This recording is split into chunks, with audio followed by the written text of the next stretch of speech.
Good evening, everybody. Good evening. Let us start today's session, friends. I, CA Prashant Sada, welcome you all to this Friday session, the PMC Bank Scam. Punjab Maharashtra cooperative bank friends, ये bank एक बहुत ही छोटी bank थी दोस्तों। जब ये bank start हुई थी 1984 में, ये एक छोटे से रूम में सायन में स्टार्ट हुई थी दोस्तों, with a single branch. And now it's a scheduled state cooperative bank, एक ऐसी बैंक जो रिजर्व बैंक ऑफ इंडिया के सेकेंड शेड्यूल में लिस्टेड है। एंड फ्रेंड्स, इनके ऑपरेशंस जो है वो अलग अलग स्टेट्स में डिवाइडेड है, जैसे कि महाराष्ट्र, गोवा, कर्नाटका, दिल्ली, गुजरात, मध्य प्रदेश, अलग अलग स्टेट्स में इनके आज ऑपरेशंस फैले हुए हैं। एंड इनके जो चेयरमैन है वरियम सिंह, यस दोस्तों, ये उस वक्त के चेयरमैन है जब तक बैंक ऑपरेशन में था। एंड फ्रेंड्स, अब जानते हैं दोस्तों एक फैमिली के बारे में जिसका नाम है वाधवान फैमिली, जिन्होंने दो कंपनी स्टार्ट की थी, एक DHFL, दीवान हाउसिंग फाइनेंस कॉर्पोरेशन। इस कंपनी के बारे में जान लीजिए पहले फ्रेंड्स। ये कंपनी स्टार्ट हुई थी 1984 में। चेयरमैन इनके अभी है कपिल वाधवान, जो कि son of late Rajesh Wadhawan है, जिन्होंने इस कंपनी को स्टार्ट किया था 1984 में। एंड दोस्तों, इनका एरिया ऑफ ऑपरेशन है हाउसिंग फाइनेंस। इसके साथ साथ इस फैमिली का दूसरा भी एक कंपनी था जिसका नाम है HDIL, housing development and infrastructure limited. ये कंपनी स्टार्ट हुआ था 1996 में, मुंबई में इनके हेडक्वार्टर्स है। एंड दोस्तों, इनके जो चेयरमैन है ये है राकेश वाधवान, जो कि लेट राजेश वाधवान की भाई है।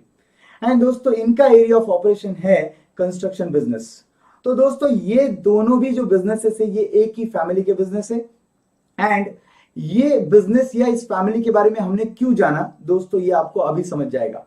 PMC is dealing with HDFL। देखते हैं दोस्तों, पंजाब महाराष्ट्र कोऑपरेटिव बैंक को कुछ समय पहले कुछ प्रॉब्लम्स हुआ करते थे, फाइनेंशियल लिक्विडिटी हुआ करती थी दोस्तों in the year 2004।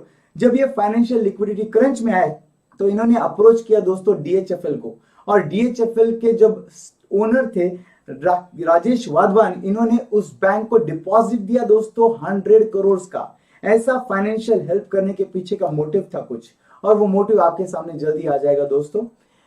And PMC is dealing with HDIL and DHFL। अगर मैं सामने रखूं आपके, तो आपके क्लियर कट पिक्चर सामने आता है दोस्तों कि ये जो बैंक महज 10 लाख के कैपिटल के साथ स्टार्ट हुआ था, 13 लाख का इंफ्यूजन किया फैमिली ने, एंड फिर 100 करोड़ का इंफ्यूजन किया अगेन इन द ईयर 2004, जब पीएमसी बैंक क्राइसिस में आया था। एंड दोस्तों, देखते ही देखते इस फेवर के अगेंस्ट में इस कंपनी ने, वाधवान ग्रुप ने रादर, पूरा एक्सपोजर इंक्रीज किया अपने लोन का, और पीएमसी बैंक से जो टोटल एक्सपोजर लिया गया था दोस्तों in the year 2011 was 1026 crore का। तो ऑब्वियसली कुछ फेवर किया तो बदले में कुछ रिटर्न में कुछ मांगा, और वो ये एक्सपोजर था दोस्तों। आखिरकार इतना बड़ा एक्सपोजर कैसे दिया गया? तो दोस्तों, डीलिंग्स आपके सामने रहे, ये पूरे डिटेल्स आपके सामने है कि ये जो कंपनी है, इन कंपनी ने इस बैंक के साथ कैसे ये व्यवहार आगे बढ़ाया। सो पंजाब महाराष्ट्र कोऑपरेटिव बैंक ने क्या किया था दोस्तों, अपने ही बैंक में 21,000 डमी अकाउंट्स बनाए थे दोस्तों, 21,000 डमी अकाउंट्स बनाए थे। एंड ये 21,000 डमी अकाउंट्स के थ्रू उन्होंने 6,500 करोड़ का लोन दिया था 44 HDIL कंपनीज को। 44 कंपनीज के लॉजिकली स्पीकिंग 44 अकाउंट्स होने चाहिए, बट इन्होंने क्या किया, लोन क्वांटम को कम दिखाने के लिए डमी अकाउंट्स क्रिएट किए 21,000, एंड इन 21,000 डमी अकाउंट्स के थ्रू एक कंपनी HDIL को लोन दिया गया। सो दोस्तों, आप देख सकते हो कितना फेक तरीके से इन्होंने एक्सपोजर क्रिएट किया खुद के बुक्स में। एंड दोस्तों, अगर मैं आपको बताऊं कि टोटल एक्सपोजर इस बैंक का कितना था, एक कंपनी की तरफ टोटल बैंक का एक्सपोजर था 73% of the total loan given by the bank. जितने भी लोन दिए थे 73% रादर HDIL को दिए थे इस बैंक ने। एंड अगर रूल की बात करें तो RBI के रूल के मुताबिक एक बैंक एक कंपनी को 15% के ऊपर लोन नहीं देना चाहिए, अपने टोटल एक्सपोजर का 15% नहीं देना चाहिए। अगर वो ग्रुप भी है तो उस ग्रुप को 20% के ऊपर लोन नहीं देना चाहिए, बट यहां पर इस बैंक ने एक ग्रुप को 73% का एक्सपोजर दे दिया। ऑब्वियसली ये सब गलत है, और इंस्पेक्शन के वक्त ये सब सामने क्यों नहीं आया, क्यों ऑडिटर्स की नजर में नहीं आया, या क्यों RBI की नजर में ये कभी नहीं आया? क्योंकि दोस्तों, डमी अकाउंट्स इतने क्रिएट किए गए थे कि ये लोन क्वांटम को डिवाइड किया गया। एंड जब भी कोई ऑडिटर या RBI आता है चेकिंग के लिए, RBI ऑफिशियल्स चेकिंग के लिए आते हैं, तो ऑब्वियसली वो हर अकाउंट को चेक नहीं कर पाते दोस्तों। वो क्या करते हैं, फिर वो सैंपलिंग बेसिस पर 50 या 100 अकाउंट्स को चेक करते हैं। एंड 50-100 अकाउंट्स में ऑब्वियसली HDIL के ये अकाउंट्स अनडिस्क्लोज्ड चले गए। एंड इंस्पेक्शन में इनको एक पास का रिपोर्ट मिल गया दोस्तों। ये अकाउंट्स जो एक्चुअली एनपी अकाउंट्स बन चुके थे, नॉन परफॉर्मिंग अकाउंट्स बन चुके थे दोस्तों, ये नॉन परफॉर्मिंग एसेट्स फिर भी स्टैंडर्ड बोलकर रिपोर्ट किए गए थे। That means they are not NPA, ऐसा डिक्लेयर किया गया था दोस्तों।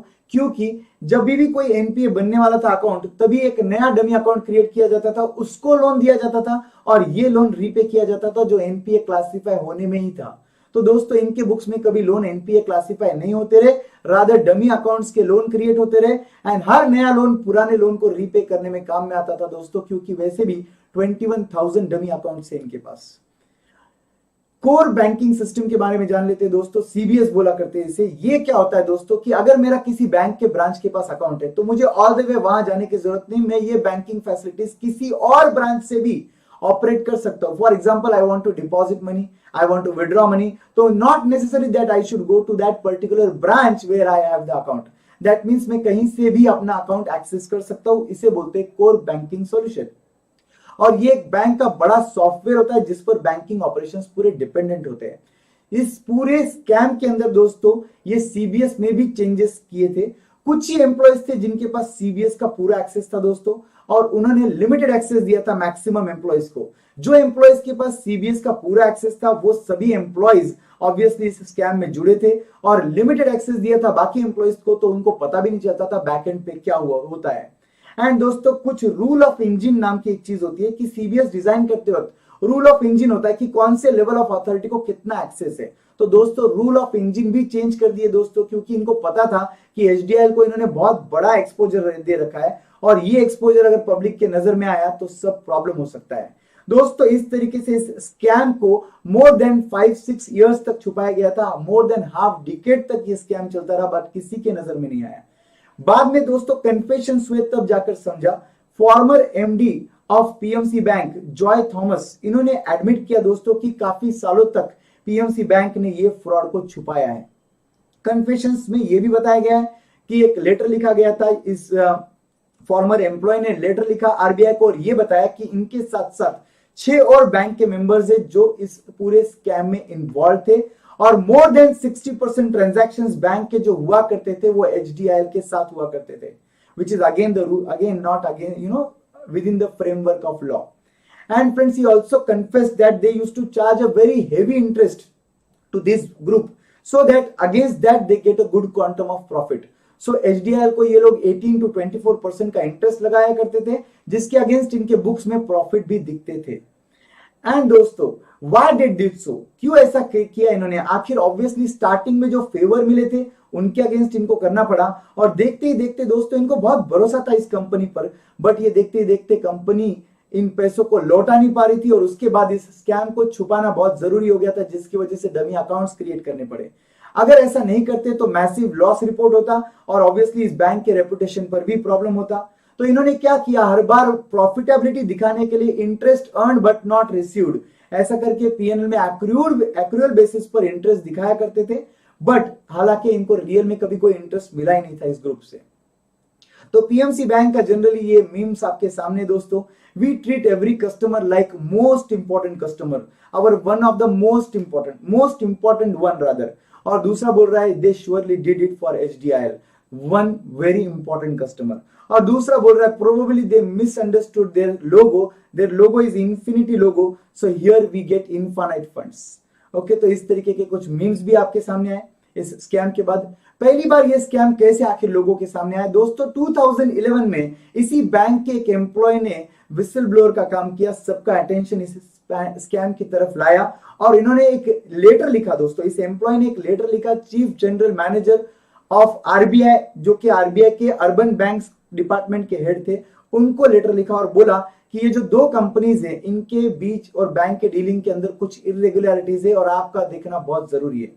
जब ये लेटर मिला दोस्तों, उसके बाद धीरे धीरे स्कैम के कुछ फैक्ट्स सामने आए, एंड स्कैम के कुछ फैक्ट्स दोस्तों आपके स्क्रीन पर भी है, जहां पर क्लियरली दिख रहा है 9% एनपीए के बजाय इन्होंने दिखाया सिर्फ 1% एनपीए। इन्होंने रादर 250 करोड़ के फेक डिपॉजिट्स भी रिपोर्ट किए दोस्तों, जो बैंक के पास कभी नहीं थे।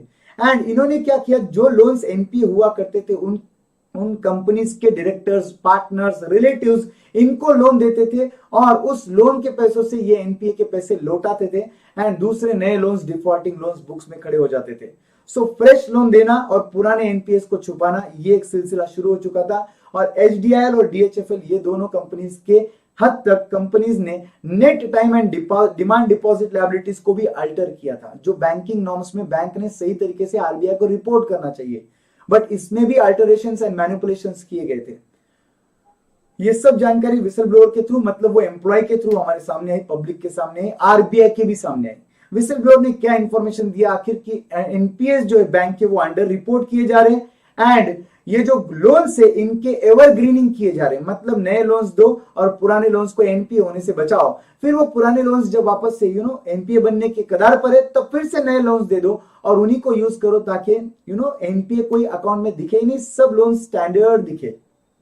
इसको बोलते हैं दोस्तों लोन फजिंग। लोन फजिंग के अंदर फेक इंटरेस्ट दिखाना, फेक लोन्स दिखाना, ये क्रिएट किया था बैंक ने। एंड बैंक ने दोस्तों 250 करोड़ से ज्यादा फेक डिपॉजिट्स दिखाए थे। तो ये सब विसल ब्लोअर की जानकारी की वजह से पब्लिक के सामने आया। आरबीआई इन्वेस्टिगेशन कैसे शुरुआत हुई दोस्तों, आरबीआई ने एडमिट किया कि हमको ऐसा लेटर मिला है 7 मार्च 2011 को, और आरबीआई ने इमीडिएटली एक लेटर सेंड किया CEO of this bank, PMC bank को, कि पूरी इन्वेस्टिगेशन डिटेल में की जाए और हमें आखिर बताए कि एग्जैक्टली आपके बैंक में हो क्या रहा है, पूरा का पूरा डिटेल इन्वेस्टिगेशन रिपोर्ट हमें चाहिए। ऐसा लेटर सीईओ को जब लिखा गया तब इन्वेस्टिगेशन स्टार्ट हुए थे दोस्तों। जॉय थॉमस ने कुछ फैक्ट्स और सामने दिखाए हमको, और फिर उसके बाद जॉय थॉमस का अरेस्ट किया गया 4 अक्टूबर 2019 को। ऐसा भी बताया जाता है दोस्तों कि जॉय थॉमस की दूसरी जिंदगी भी थी, उन्होंने अपने आप को इस्लामिक में कन्वर्ट किया गया था और उन्होंने अपने नाम को भी चेंज किया जुनेद खान के नाम से, क्योंकि उनको अपने पर्सनल असिस्टेंट के साथ शादी करनी थी। और इस पूरे स्कैम के सिलसिले के दौरान रादर उन्होंने अपने पर्सनल असिस्टेंट को 9 फ्लैट्स गिफ्ट किए थे पुणे में। तो दोस्तों आप देख सकते हो पब्लिक के मनी के साथ क्या हो रहा था, और इस बीच ऑडिटर्स को क्या बोलना था बैंक के बारे में, बैंक के ऑपरेशंस के बारे में। तो दोस्तों 2018-19 के स्टैट्यूटरी ऑडिटर्स जिन्होंने बैंक को दोस्तों रेटिंग्स दिए, वो रेटिंग आपको चौंका देने वाले रेटिंग्स रहेंगे दोस्तों। उन्होंने इस बैंक को ए रेटिंग दिया। ए रेटिंग दोस्तों वो रेटिंग होता है जिसमें क्लियरली पता चलता है कि ये एक हाईएस्ट रेटिंग है, one of the highest rating है, जहां पे बैंक के ऑपरेशंस सब कुछ एकदम बढ़िया चल रहा है। तो ऑब्वियसली ये सब के स्कैम के चलते हुए ऐसे रेटिंग्स ऑडिटर्स कैसे दे सकते हैं, ये एक बड़ा क्वेश्चन है। और इनके जो ऑडिटर्स रहा करते थे 2018-19 के, उनका नाम था एस लकड़ावाला एंड एसोसिएट्स। तो इन्होंने ए रेटिंग दिया दोस्तों। तो अब इनको भी क्वेश्चनिंग किया जा रहा है कि आखिरकार इतने पूरे स्कैम्स आपके सामने कैसे नहीं आए।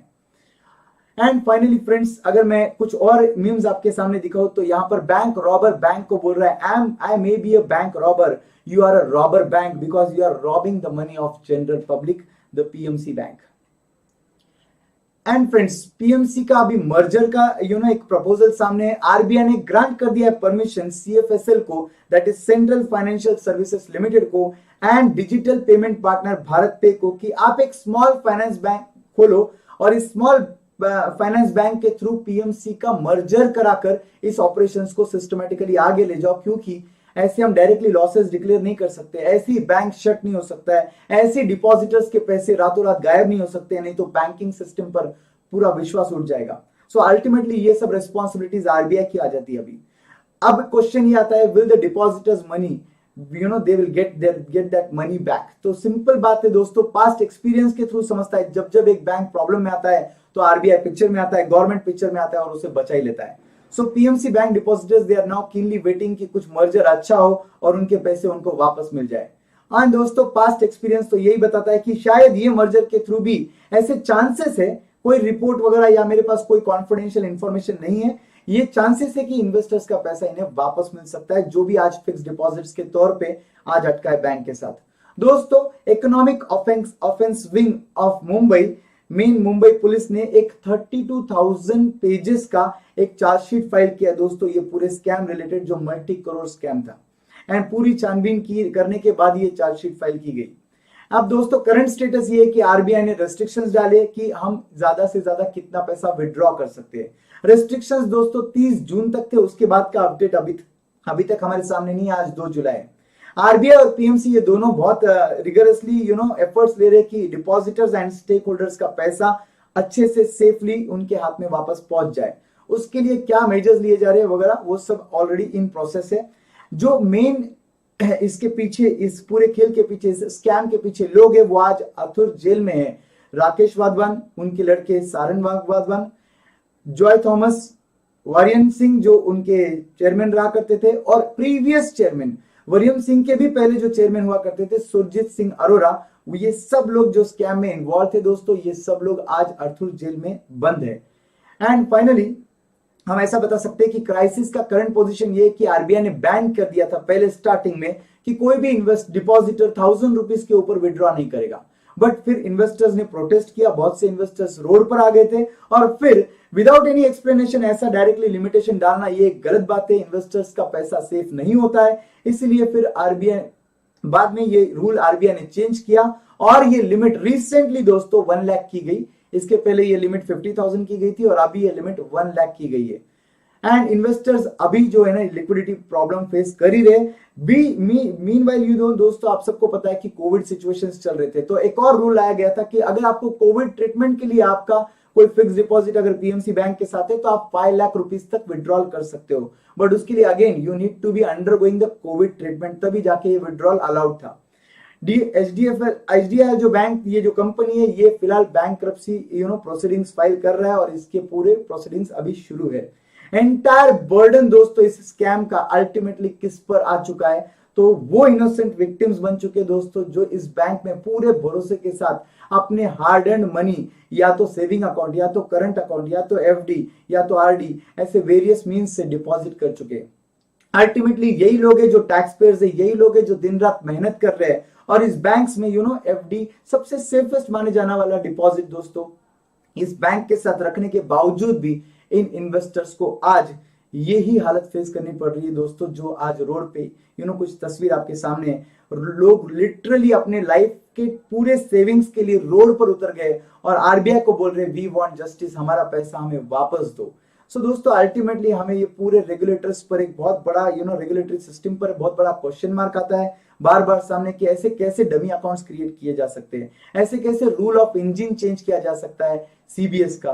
But ultimately every time we see that influence की वजह से इंडिया में हर चीज पॉसिबल है।